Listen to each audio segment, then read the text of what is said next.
સુરતમાં મજાકમાં થયેલા એક ઝઘડામાં એક યુવકને કાતરના ઘા ઝીકી અને તેને મોતને ઘાટ ઉતારવામાં આવ્યો છે.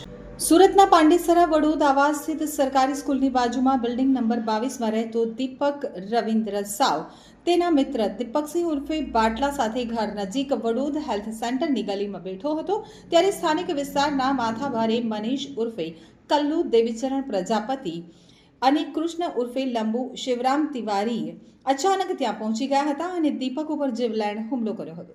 તો મનીષે કાતર વડે દીપકના મોઢા, ગળા, છાતી અને પીઠના ભાગે 8 જેટલા ઘા ઝીંકી દીધા હતા.